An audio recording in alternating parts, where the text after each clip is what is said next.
So, like many of you, I've got a Wi-Fi signal at home, a wireless network, and like many of you, there are some blind spots within the house. So what I did, I bought a TP link and I flashed OpenWRT on it. This TP link you're currently looking at is my main router. The next thing I wanted to do is create two access points within the house so I could enhance the range of the network. So I'm going to show you now how to create these access points in the latest version of Lucy, which is the web interface for OpenWRT. So this is the one I've got upstairs, which is already set up, but I'm going to reset it now just to show you how the complete thingy goes when you configure it. So reboot, oh, perform a reset. When the system has been erased, you will find an open network, which is called OpenWRT, but it won't give you an IP address. So you have to set it up manually. So I hope a network like OpenWRT will show here after reboot, but I already know that it will. So we're going to open network configurations, network preferences. I'm on a Mac now, but you can do this on Windows as well. You need to set up a fixed IP address. So the default IP address of the new router, which it currently is, the reset OpenWRT system is just functioning as a router, is 0.1. So we're going to set this to manual. So we don't want conflicting IP addresses, so we'll give it number 2. This is going to be set, the router is on 1, so we're going to be okay here. We're going to apply. And by now I hope we'll find some OpenWRT signals.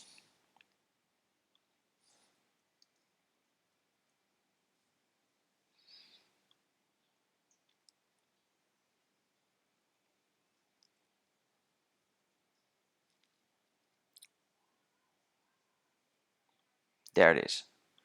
And it's currently stating that no password has been set up. So we log in. And first we're going to set up a password. For some reason in this version of Lucy you have to do it twice. Save and apply. Configuration is applied.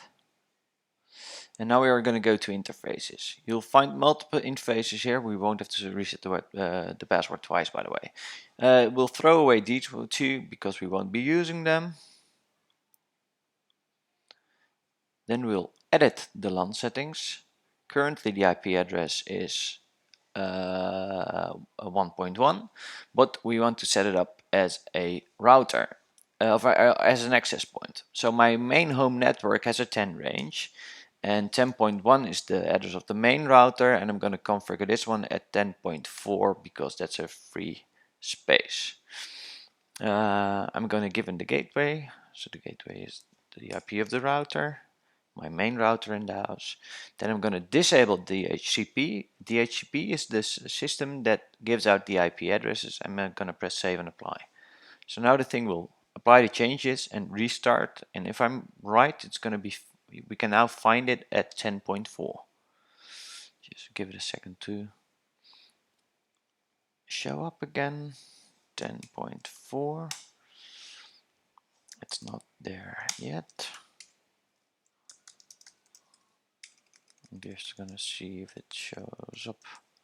Oh, we have to change one thing, of course, because we were currently pointing to our reset router, which we were going to configure as an access point. So we're going to open network preferences again, and we're going to make sure that our IP addresses aren't given from the old router, but we're just going to receive it via DHCP. We're going to ask for a refresh.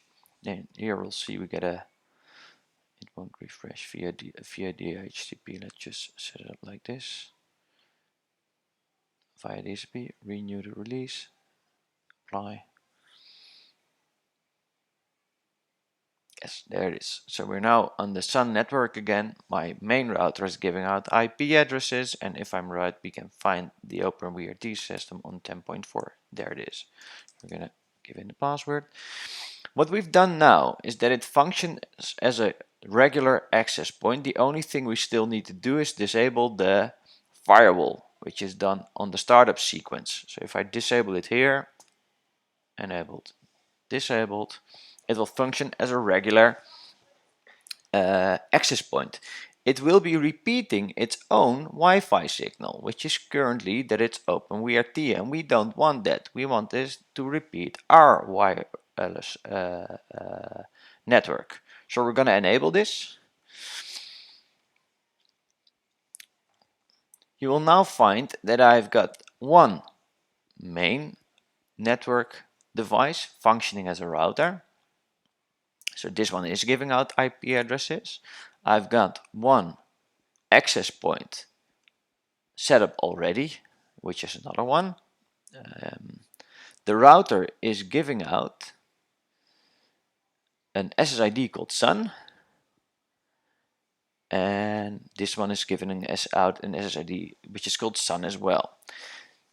The thing is, with access points with the same SSID, your device won't be able to recognize the difference in networks. So the only thing you have to make sure is that it operates on another frequency, because they won't be mingling. So I've chosen 6, 11. So this the last one will go to 3. You have to make sure that the password settings and the SSID are equal. So the SSID is Sun. So here I'm going to call it a Sun. The mode is as an access point. For wireless security, I'm going to set up the same encryption type, which for this main device is WPA2. The cipher is auto. So I'm going to set it auto, and I'm going to give it the key. And now I'm going to save and apply. And I've now configured an access point which gives out the same wireless signal as my main router. And I've got now, when I check my app, I use an Android device, and I've installed the app which is called Wi-Fi Analyzer.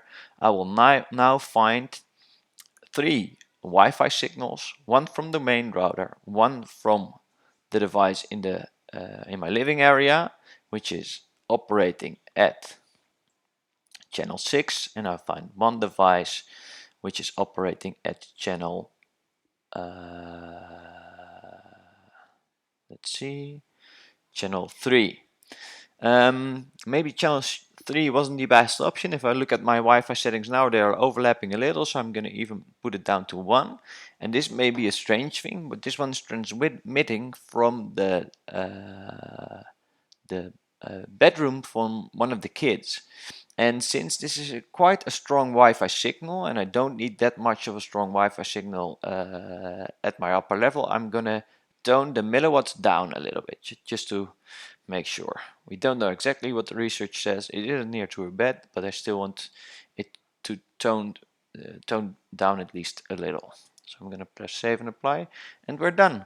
We've now got a very strong Wi-Fi network which is operating in the entire home on the same SSID, and devices can just hop on the one that is strongest. So that's it. Have a good day. Cheers.